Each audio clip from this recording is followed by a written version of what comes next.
Back down the hill now. At the check your pulse section. Makes the right up over clean. One final shot down the main street. Woo! Yeah! World champ, baby!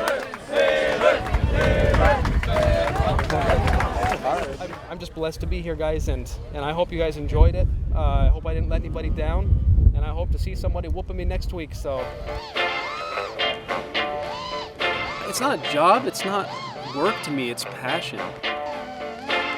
I'm gonna be putting in the work because you deserve it, I deserve it, my wife deserves it, my family deserves it, my friends, the sport.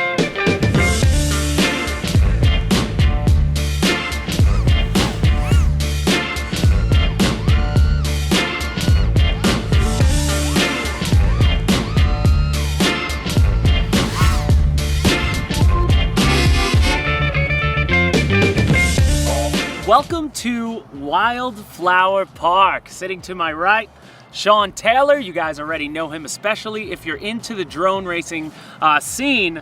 You've definitely heard of Nytfury himself, and we are here at the home of where it all started, right? Shaun, tell us a little bit about this place. Yeah, so way back in December of 2014, my buddy and I, Shaun Stanford, kind of went on this journey of FPV after watching the video of the guys over in France. And long story short, he bought a quad, convinced me to buy one. I was terrible, really terrible, and this is it. This is where the park that we kind of scouted out. We looked all over the place, and there's a lot of people usually at all the parks here in Albuquerque, and this park has just about every combination that I could imagine of racetrack. I mean, there's so many creative ideas that we come up with this place, and it's really sentimental to all of us here. We have a little group called Southwest Pod Racing, and it's just amazing to come back and look at old videos and old footage, and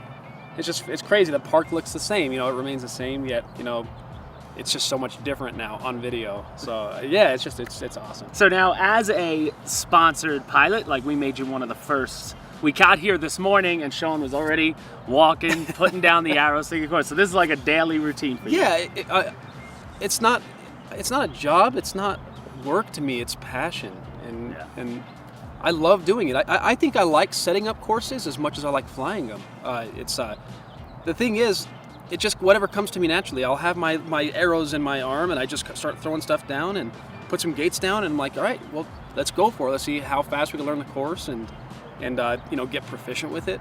Try not to crash too much, and just let the speed come in slow and smooth, and then finish fast and smooth. And it's passion. It's pure passion. You can tell.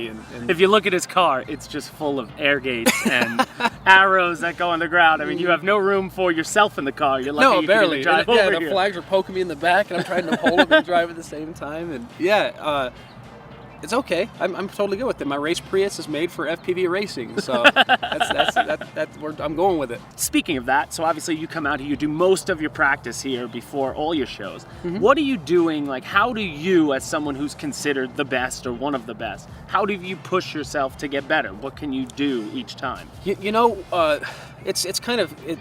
I've been molding myself over the last couple of years and figuring out what works. I've tried just going out and just flying, just regular, just not so much just for fun, but just, setting up a course and just going battery after battery after battery, and that's so much. It helped me get where I am. And then I went through a period where when I had to leave the fire department, I have this sense of urgency to be working and being pushing it, and I should be going hard all the time and never comfortable and just intense, like everybody in their life is. It's not just in FPV racing.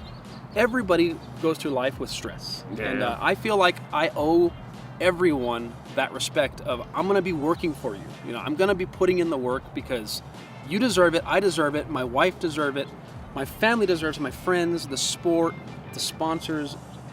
But I overdid it. I was literally, I would come out and I would, for about 3 weeks before Drone Nationals, I would fly 100 packs a day. Like I would come out and charge 57 packs. I'd fly half of those before lunch, and then I would charge up as I'm going, get some lunch, come back and run the other at least 50, basically in reverse. And You know, I'd say the first couple of hours was great.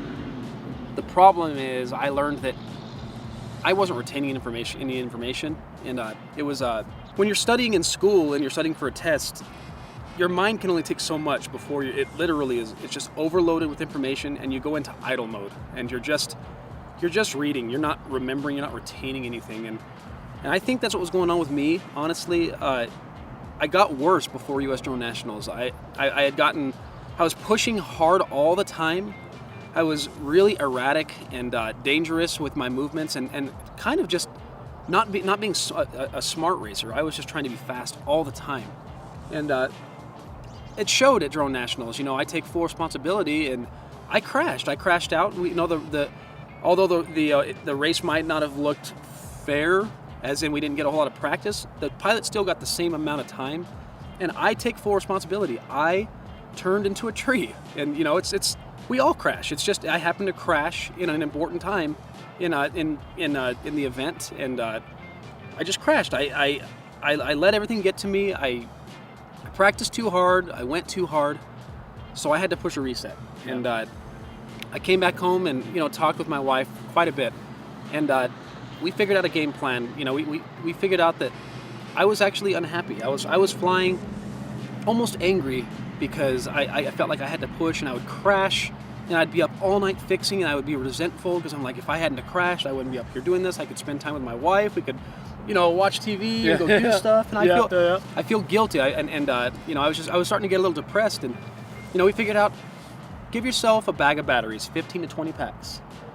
But we talk every night and we say, what can I fix? What's a weakness that I could strengthen? Yeah. And that's exactly what we do. So I would come out. It would be specific things, and I would practice just that specific thing. But I wouldn't go battery after battery after battery. I would do something, and I would start off easy. I would start off slow, and I'd focus on not crashing. And I would slowly increase that, but I wouldn't go battery after battery. I would take 5 to 10 minutes in between, because that's how you have to race cold. You don't get to do a race and then do a race and then do a race and then do a race. It's just not the way it works. And it's obvious that you're going to be better when you do that, because it becomes muscle memory, and your brain just works better when it's kind of warmed up like that. Yeah.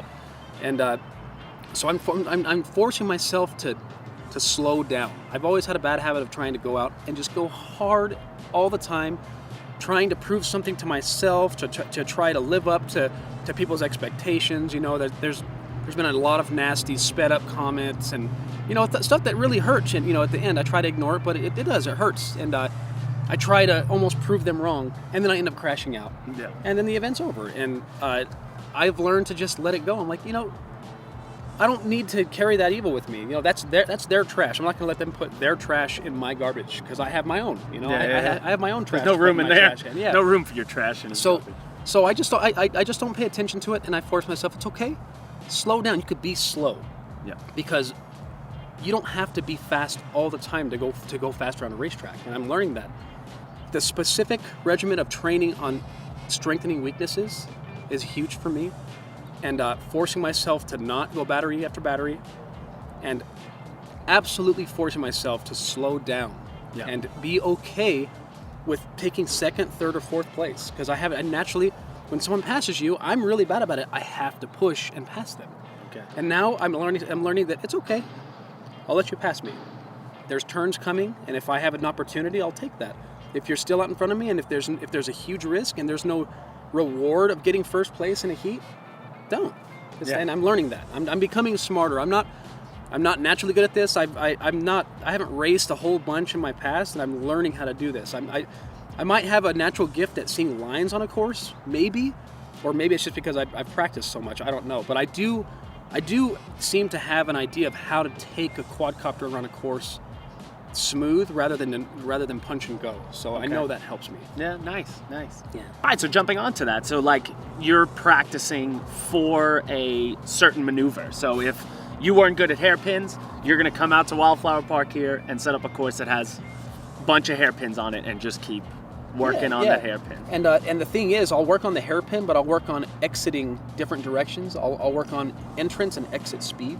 That's really important on the hairpin. Yeah. And I wouldn't have known that unless I set up a bunch of hairpins.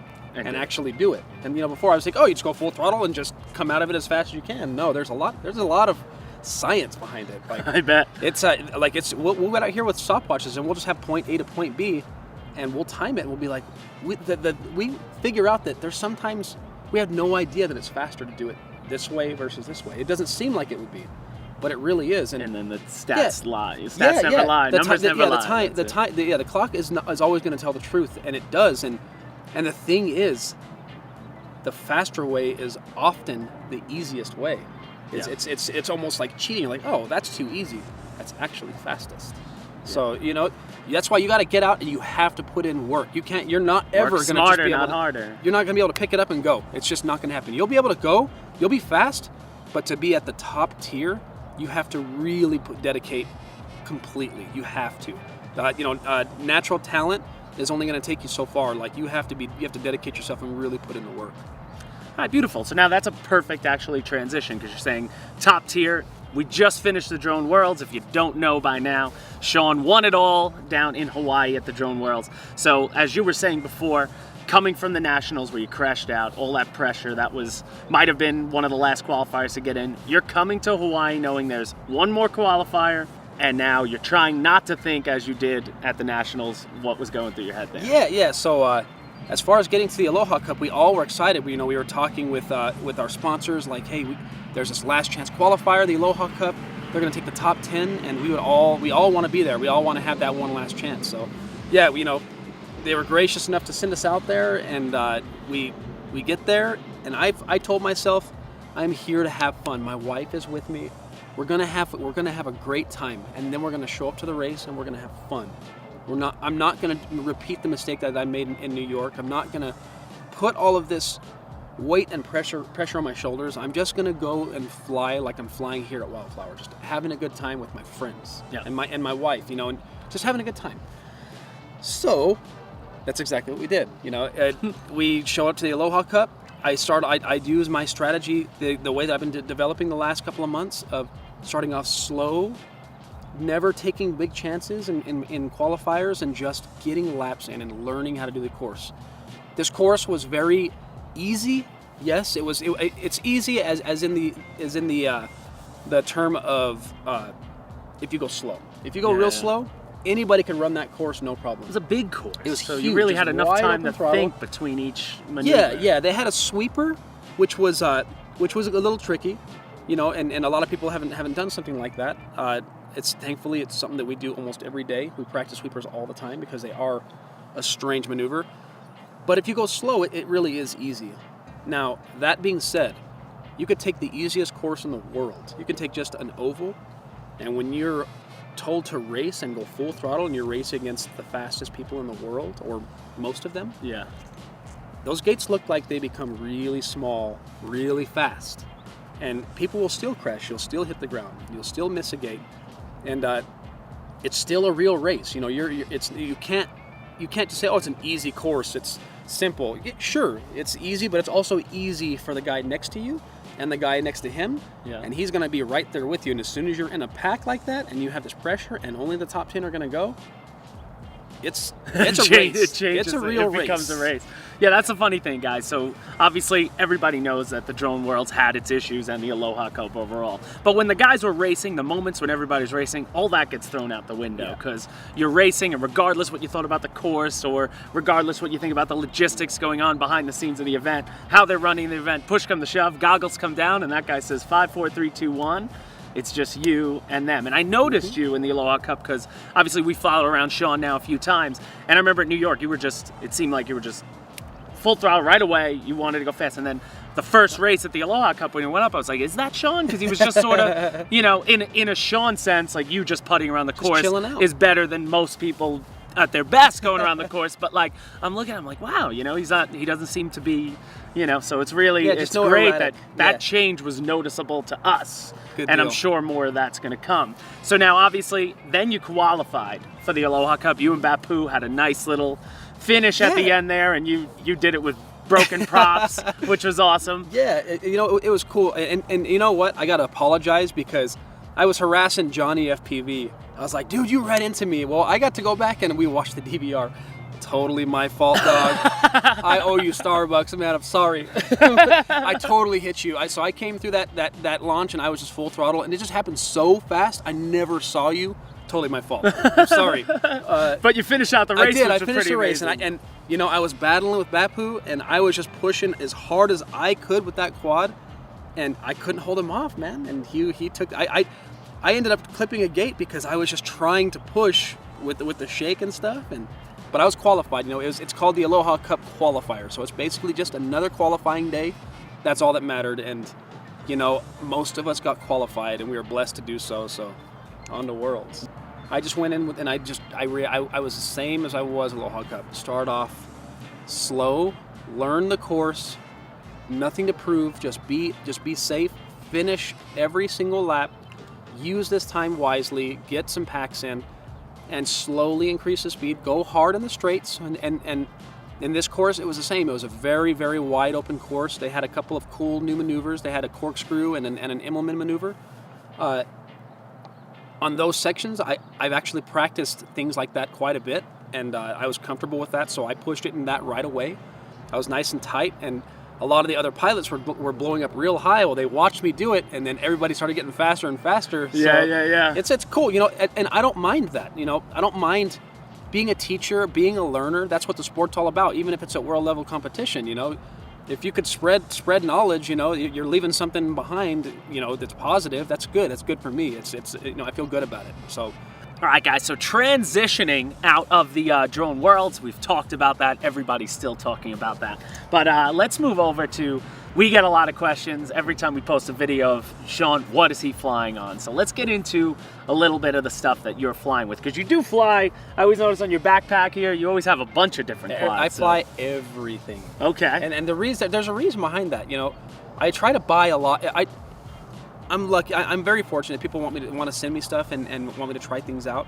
I'm always trying to support the hobby. I try to buy as much as I can, and I do, and I continue to do that. But that being said, I do fly everything, and I need to do that because I need to see what's competitive. I got to see what to use and what is going to work for me at an event. And a lot of times that there's a lot of hype on something, and it actually isn't all that great. And I'm not really a hype train guy. I like to go out and test things. You know, my buddy Brian, he tests everything, and he's the same thing. He's like, this works, this doesn't work. Well, I have a lot of stuff that does and doesn't work. Let's start with this bad boy, because this you flew a ton, I think, beginning of this year, through the year. This is the ARC 200, guys, that we are selling now on HobbyKing. So, Alex has one. Everybody in my office has one. Everybody's loving it. So talk to us a little bit about what's on this. So as far as this is kind of my baby from a long time ago. I told my buddy, so this started out, this is a Dark Side Quads ARC 200. Dark Side Quads is something that me and my buddy Shaun started out. You know, we're just two guys just playing around with frames and stuff, and we were like, you know what, we should be able to build some frames. And so it started out, we had something called ARC Horizon, which was a 230 millimeter, back when the 6-inch was kind of like the thing to do. And I had always had this idea that 5-inch prop is going to be the way to go in the end. And because I'd done a lot of laps, and I could see I was faster around a race course with a 5-inch prop. And there was no 5-inch X quads at the time. There was the Warp quad that there was their 200 millimeter, but it was only 3 millimeter frame, and it wasn't really designed for FPV. And so I said, dude, you gotta just design a 200 millimeter X quad. And you know, it is an X. It's not like it's rocket science. You know, an X can be made only so many ways, and it's just this is our rendition of an FPV X frame, and I love this thing. I actually really love the ARC 200, and I've flown it so many events. You know, it's set some records with multi-GP, and you know, it's kind of just my baby. And it's funny because my buddy Shaun at the time, he was like, well, we don't know why make a 200. We have the 230, put a 5-inch prop on it. And I was like, dude, just please, smaller footprint. Just make a 200 millimeter X frame, and let's just see how it goes. And this has become a very like sentimental frame to me at this point. I've flown it all over the world, and you know, it's done well for me. It's a true X frame. It's got a 45 millimeter bolt that goes straight through with a metal standoff, and it makes it extremely strong. Plenty of space. You know, we use the Quantum 200 milliwatt VTX. works amazing. It's got an XSR on it right now. This particular one has an SP3 on it. It's an F3 board. It's got a little Maytech power distribution board. This is running this. So it's funny on this build. It's been through the ringer a little bit. So it has 3 Raptor 330 and it has 1 Raptor 390. Different BL heli. This has won a race before, so don't let that fool you. It still flies amazing. So I don't feel a difference. Maybe there is, but yeah, it's got 2 of our HobbyKing ESCs on it. You know, one of them is the more updated one. Still flies the same. It's this particular one has the Multistar Elite. It's a 2306 2600 kV. This model has the 1177 camera, which now I've moved over to the Turnigy 1177. The colors seem a little bit better. The Turnigy 1177 is HobbyKing's version, and I really like it. So we'll be doing a build here shortly, and we'll be using that camera. Besides that, the PIDs are basically stock. My rates are they've gotten quite low, which enables me to be a little smoother around a race course. It used to be extremely high, and you can see if you look up my old videos on YouTube. I have a lot of erratic behavior, and that's where a lot of the sped up comments came from, because I'm moving around and making these micro corrections so often. It looks like it's sped up. It actually was a lot slower. Now it's really smooth. It looks slower, but it's a lot faster. And you can only see that when you see me go through a gate. You'll see nothing, and then gate, boom. And this thing does it spectacularly, man. It streamlines through the wind. It's super lightweight. It's probably one of the lightest X-frames out there, but the thing is, it remains extremely durable because of the design, with the bolts going straight through, and it has space. You know, it's space to work out. You know, the 200 millimeter gives it a little. It just gives it just enough to get rid of the vortices at the end of the prop. It just makes it for a really, really smooth and great flying quad. I still fly this often, but on that note, my buddy Brian Drain, my teammate on Multistar. You know, he's a famous pilot, you know, one of the best in the world, and he had this idea of a stretched X-frame, and he wanted me to get on it and try it, and I'm not going to lie. At first, I was like, "There's no way, you know, an X-frame is going to be the most well balanced," and he said, "Just give it a shot." So I gave it a shot, and so this is yeah. There we go. So this is a Hyperlight. This is from Pyroflip RC. This frame. And this is just, you know, it's one of the frames that I fly. I also fly the Sky Hero Obi-Wan. And I got to tell you, the long frame really does fly better for me. It feels more locked in this axis here. And it's able to take a turn and hold that axis better. So that's just something that I've moved on to. And I'm hoping that we can offer you a stretched X version of the R200. Basically, it's just a different arm. So you can run both an X and then have a curve and run a stretched X. I'm really excited to try that out.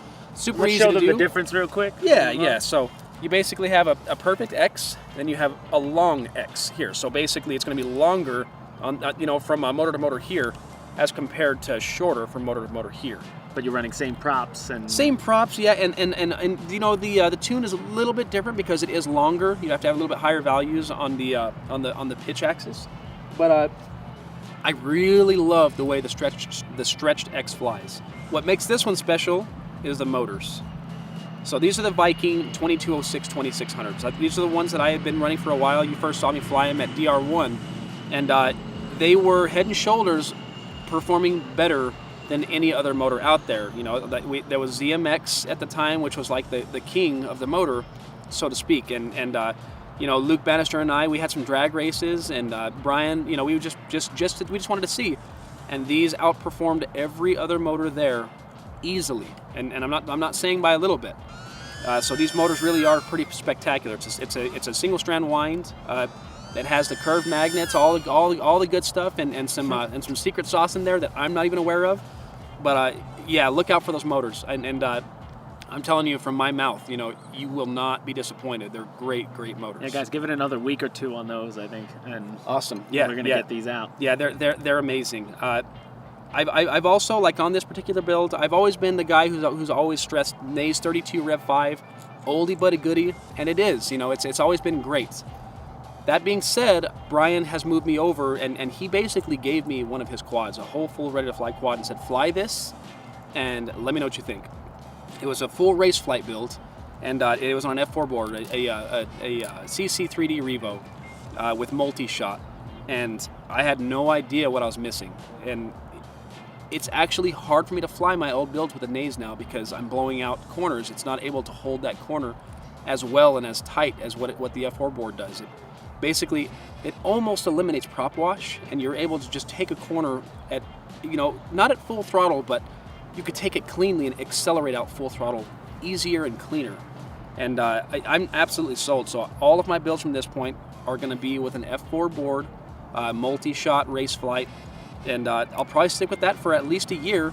And I told myself, who are we kidding? 3 months? No, the thing is, when I've learned that I try to update every month because there's new stuff coming out every month, and it's glitchy. There's a lot of buggy things, and I don't have time to spend tuning all day. I need to fly. That's what I need to do, and there's people out there that are helping me out as far as getting the tunes for me and helping me with this kind of stuff, because I'm not the brightest person when it comes to tuning, and if they get something rock solid, sure, I'll try it out.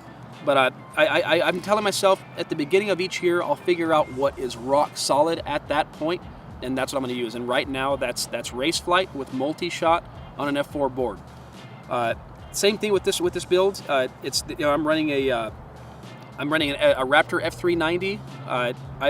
There's also recently I've moved on to the Acon 20 amp BL Heli S running multi-shot. They perform great. That's something that HobbyKing is going to be carrying. As far as the VTX, it's the same thing. It's a Quantum that I've just soldered on a little pigtail onto, 200 milliwatt. And what's great is that they have both 25s and 200s, and they work great. There's other VTXs out there that I'm sure that work fine. This is what I use. This is what works for me. Nice. So, and now, obviously, the batteries on all these things, you're only flying one brand now. I only fly one brand, and that's the graphene, and I'm flying basically the 1500 milliamp graphene. It is heavy, so to speak, because it has metal plates and it makes it really strong. It doesn't puff, but it doesn't matter. Like the weight of this, if you're going to be putting weight on a quad, you want the weight in the battery. It's just, it's going to pull it. It's right at the bottom. That's all of my frames are bottom mount. It seems like everybody's going to that, but it doesn't hurt the performance from what I've seen. You need to learn how. There's a way to carry speed through turns, and you can be just as fast with a heavy quad as you are with a light quad. It seems about 300 grams for a quad, like without a battery, is about average for me. And a lot of guys are running quads that are downwards of 240 to 250 grams, and there's no difference in performance. The top speeds are almost identical, and the track times are about the same. So, don't let the weight of the battery fool you. What you need to consider is how tough they are, and they keep on going. And I abuse my batteries. I usually have a timer. I usually fly until my screen goes black because it has nothing left, and I have to go out and get the quad. And I charge at 5 amps, and they last me months, and they trust me. I abuse my batteries. So many. Anybody who knows me, anybody who flies with me, they'll tell you. I do not take very good care of my batteries, and these things always come back, and I'm still flying them. So we released a little video. We're talking about the YouTube commenters saying, oh, it's faked, or, you're sponsored, so of course you have to say that. But you and Brian Morris were having fun with the Turnigy Evolution. Mm-hmm. Someone asked a question in the comments, are you going to be switching over your Tyrannus to these bad boys? And I'm going to let you answer that question. I'm going to tell you now. Thou shalt believe it. This is what I will be flying from now on. I am a thumber. This works out perfect for me being a thumber. I've said that at US Drone Nationals. I basically snagged my boss's radio. Simon, I love you, buddy. And I still have it. It's over there in the car. And he was nice enough to send me my brand new one. This has the latest firmware. And this is bound up to an Obi-Wan that I had built last night. And yeah, I was flying it this morning. I think I might be even smoother with this radio than with the Tyrannus. Now, I'm not trying to take anything away from FR Sky, and it's a great product. But we're taking some steps now. We fly multi-rotors that don't need all of these switches and all of this stuff that 3D heli pilots and prop planes and just the 3D guys might need. I need a simple switch, and I need something that has extremely smooth gimbals and is comfortable in my hand, and I personally love this radio. It does everything that I need it to do, and yeah, I'm gonna start racing with this. I've never had a dropout, so better believe it, man. If you don't think I'm gonna fly this thing, I'm gonna fly it. I promise. I love it. It's so true though, you know, especially you see a lot of these drone pilots, because again, just bringing my Tyrannus here, Alex has his, I have mine. It takes up half a luggage. How many switches have you broken? Just lugging it around, like you know, I've broken tons of switches on my Tyrannus. My Tyrannus, my antenna hangs off, and I have to snap it on every single time. Yeah, I don't take care of my things the best, but you know, this is going to be a lot less likely to get smashed up. Especially and honestly, with the cover that came it's got a great cover, but it's cheap. Yeah. You cannot beat the price. Like it's not like if you break your Tyrannus, you brick your Tyrannus, yes. You're going to be, oh my God, you know. Whereas, you know, you brick this thing, something happens to it. Okay, I could, you know. It's what are they? $80? About $70, $80. Depends on the warehouse. That's why we never talk about price because it's different everywhere. Oh, okay, but, cool. It's a great radio, and I can't wait to give this to my buddy James Perez. He's on Team Multistar's Nightmare. He's gonna paint this bad boy up for me. I'm really We're excited. sending him ours too at home. We're gonna get some customized. Yeah, it's gonna be awesome. But guys, like I said, I'm not a hype train guy, and I love this radio, and I'm gonna start flying with it. I love it. So again, Shaun, so what does the future hold now in your eyes, for drone racing, for Nytfury, for hobby and the sport in general?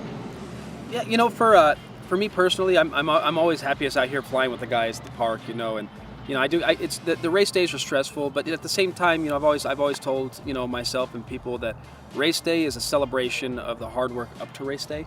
So you know, I need to learn. I'm learning to just let the nerves kind of go away at race days. I put a lot of stress on my own shoulders. It has nothing to do with anyone else. It's just my personal deal of not letting people down. That's my biggest fear. I have nightmares about it, and you know, it kills me to let down everybody who's behind me.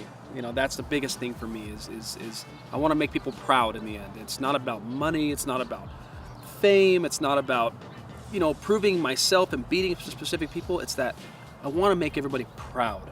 That's, you know, that really invest into me, and I want to continue to do that, and I want to do it with grace. And you know, I'd like this sport to just keep growing into you know, just a really worldwide recognized sport. And you know, we have to keep going strong with the organizers, and you know, we need to work hard with them to make sure that everything goes the way that it needs to go. And you know, we need to be careful about money. You know, money can come and tear everything apart. And you know, I'm starting to see that. And the one thing that I'm going to remain true no matter what is I'm going to keep my integrity, and I'm never going to let money affect me in my decision to keep this a sport that I love and stay passionate about. If it's something that can affect that, then I'll walk away from it and believe that. And the proof is in the pudding. I mean, if it was about the money, you probably wouldn't be racing drones. No. You know, it's got to be about passion. Yeah, to be out here doing this. If someone comes along and is trying to make me become exclusive, I won't do it. So, don't test that. I absolutely will not. Something that's important to me is, you know, I've kind of grown up with multi-GP. I have a lot of passion behind, you know, the hard work of Chris Thomas and team. You know, I've gone to DSA events, and I see that there's hard work there as well, and there's hard work at other organizers. You know, DRL, DR1. You know, everybody has their strengths, and everybody has their weaknesses. And I need to warn a lot of guys out there, a lot of my buddies. You need to take great care as far as becoming attached to one single entity. And I personally will not allow that to happen with myself. I'm going to be showing up to races everywhere and supporting everyone. And I'm going to remain true to myself, and that's I'm here to race. I'm here to be competitive, and I'm here to have a good time and make the sport, you know, amazing, which is what it's turning into. I won't stray from that path. I promise you. Nice. Well, Shaun, I don't know what else we can say here, man. It's been a pleasure to come here and interview you and talk to you, and I'm sure that the 2 hours we spent is probably on your mind because we wasted your time to practice. So that means somebody out there is faster than you right now. We got a race. There's always whether somebody it's faster. Minchin, Banny, somebody out there just got an extra 2 hours of time on you. Yes, I know. Because we're doing this. We got to get racing. We got to get racing. That's it, guys. Guys, that'll do it here in New Mexico. Again, we're with Shaun Taylor, guys. It's a pleasure to be out here. drone world's champion and beyond. Who knows what's gonna come in the future, but we're sure there'll be a lot of racing. I'm sure the sport's gonna be fine even after the little hiccup. But overall, it's been great. Hope we answered a lot of your question, guys. Make sure you always stay tuned to HobbyKing Live on YouTube, Facebook, Twitter, Instagram. Follow Shaun Taylor and Nytfury FPV. Follow Team Multistar and everyone else. Follow drone pilots in general because the sport's not going anywhere. We'll see you next time. Spread the love, guys.